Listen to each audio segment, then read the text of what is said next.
Baru ku sadari cintaku bertepuk sebelah tangan. Nah, pernah dengar lagu itu? Itu lagu Pupus dari Dewa 19. Tapi sekarang bukan saatnya membahas lagu. Ini ada kaitannya dengan alur film yang nanti akan saya ceritakan. Film yang bergenre drama romantis ini adalah film Vietnam yang dirilis tahun 2019 yang berjudul Dreamy Eyes atau Mak Biek, atau juga bisa dibilang Mata Melamun, yaitu mengisahkan tentang seorang pemuda desa yang bernama Nang yang cintanya bertepuk sebelah tangan kepada wanita yang bernama Alan yang sudah menjadi sahabatnya sejak kecil. Bagaimana lika-liku cinta mereka? Mari kita menonton. Awal kisah kita mulai dari masa kecil Nang dan Alan. Alan adalah seorang murid baru pindahan dari kota dan bersekolah di sekolah Nang. Ketika di dalam kelas, saat Alan bingung mencari tempat duduk dan kebetulan Alan melihat ada tempat duduk masih kosong di sebelah temannya Nang. Alan pun akhirnya duduk di sana. Dilihat dari tatapan mata Nang ke Alan yang curi-curi pandang, terlihat Nang menyukai Alan. Bisa dibilang cinta monyet. Saat Nang curi-curi pandang dengan si Alan, temannya juga diam-diam memperhatikan Nang. Sebut saja namanya Bunga karena saya lupa namanya siapa. Pada saat jam pelajaran sedang dimulai, tiba-tiba teman Nang kentut bahkan sampai berak. Semua siswa mencium bau tak sedap dan berhamburan keluar. Keesokan harinya Nang sekolah seperti biasa, namun saat ini bedanya Nang duduk di sebelah Alan. Sepulang sekolah, ia melihat Alan menangis karena pitanya ditarik oleh temannya. Nang yang suka sama Alan gak terima dan bermaksud mengambil pita Alan dari temannya itu. Terjadilah baku hantam. Nang terluka dan diobati oleh Alan. Setibanya di rumah, Nang dimarahi oleh ayahnya dan dipukul menggunakan kemoceng. Ibunya yang melihat Nang dipukul tidak berdaya. Untung ada neneknya yang menolong Nang dari hukuman ayahnya. Lalu Nang bercerita ke neneknya kalau ia berkelahi gara-gara menolong Alan.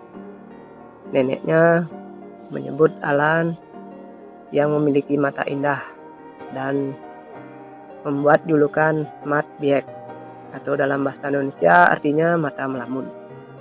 Sampai-sampai Nang mengukir Mat Biek di sebuah pohon yang berada di dekat-dekat sawah. Waktu berjalan, kini Nang dan Alan sudah besar. Hari-hari dilalui dengan indah di desa. Bahkan mereka berdua sepulang sekolah main ke hutan berdua. Dan ketika Nang sedang duduk sambil bermain gitar, Alan datang menemui Nang untuk belajar bareng.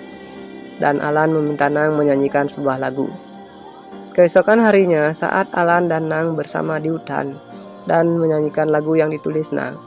Bersamaan di hari itu juga, Alan bilang kalau ia akan kembali ke kota dalam 2 hari lagi karena akan sekolah di sana.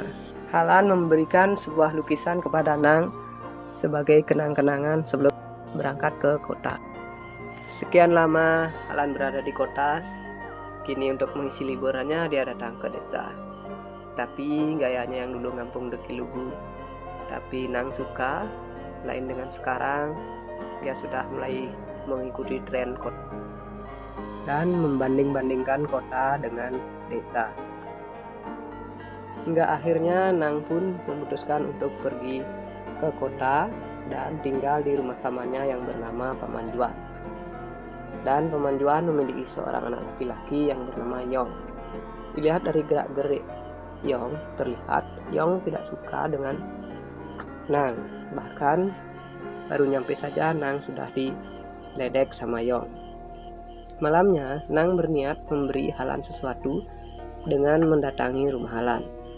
Nang kaget ketika melihat Alan sangat beda dan selalu pamer dengan hal-hal yang mahal. Pada saat itu Nang pun mengurungkan niatnya untuk memberikan hadiah yang dibawanya kepada Alan. Keesokan harinya sepulang sekolah, Alan datang ke toko Paman Juan. menemui Nang untuk mengambil buku. Namun malah dirayu sama Yong. Setelah dirayu beberapa kali sama Yong, akhirnya Alan pun menyukai Yong. Dan Alan sempat diajak-ajak jalan-jalan sama Yong, nonton sampai ke diskotik. Walaupun sikap Alan seperti itu, Nang tetap setia menjemput Alan dengan sepedanya di sekolah. Pulang sekolah, Nang mengajak Alan pergi ke danau. Di situ Alan bercerita sambil menangis. Dia bilang kalau Yong menyukai cewek lain. Nang yang gak terima langsung mencari Yong. Mereka berkelahi, namun Nang malah jadi bulan-bulanan Yong. Saat Alan mengobati luka Nang, Yong pun datang dan Alan pergi bersama Yong. Setelah beberapa bulan berlalu, Nang yang ingin mengutarakan isi hati ke Alan kunjung melihat Alan karena beberapa bulan ini dia tidak pernah bersekolah. Bahkan Nang sempat ke rumah Alan untuk melihat Alan, namun dia tidak ada di rumah. Hingga akhirnya dia dapat kabar dari temannya kalau Alan sudah dihamili oleh Yong. Kemudian secara diam-diam Nang mengikuti ibunya Alan ke sebuah rumah dan benar saja Alan ada di sana. Setelah ibunya pergi, Nang langsung menemui Alan. Setelah sekian bulan, Yong malah menikahi wanita lain dan Alan pun menjadi janda sebelum menikah. Nang, saking cintanya pada Alan, tetap setia menemani Alan hingga Alan melahirkan anak perempuan yang diberi nama Tralong.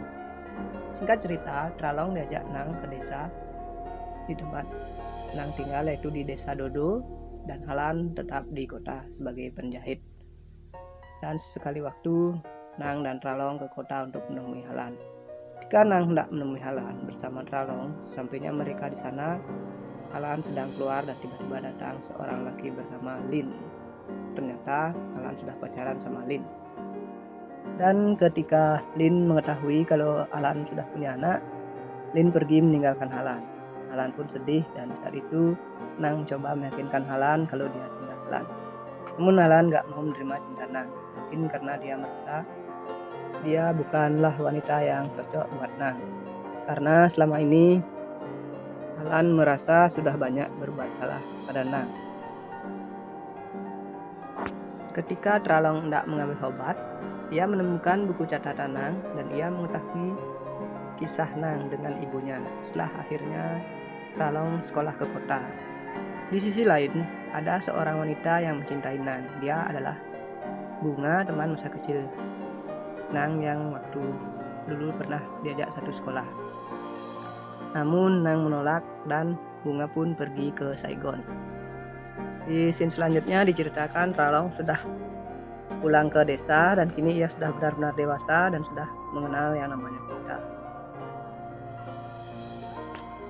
Di saat Nang memainkan gitar bersama Tralong di rumahnya, Tralong meraba tangan Nang dan hampir terjadi hal-hal yang tidak diinginkan.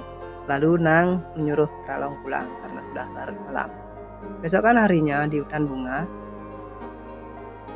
Tralong yang sempat membaca syair lagu Nang menyanyikan lagu itu di samping Nang. Kemudian Nang jadi teringat dengan ibunya Tralong. Dicium Tralong. Karena Nang tak ingin menyakiti Tralong, ia menganggap Tralong sebagai anak sendiri, maka Nang pun meninggalkan surat buat Tralong dan pergi ke kota. Tralong merasa bersedih dan menceritakan semua kepada ibunya bahwa Nang pergi gara-gara Tralong. Dan Tralong juga menceritakan kalau Nang itu cinta mati sama Alan. Setelah Alan mengetahui semuanya dari anaknya, Alan mencoba mencari Nang. Namun Nang sudah terlanjur pergi naik kereta api. Dan Alan pun mencoba untuk mengejar kereta api tersebut, namun Alan gagal. Demikianlah alur cerita dari film Dreamy Eyes atau Matt Beck. Pesan yang bisa diambil dari film ini adalah jangan pernah menyanyiakan cinta seseorang, walaupun terkadang cinta kita bertepuk sebelah tangan. Sekian dan terima kasih.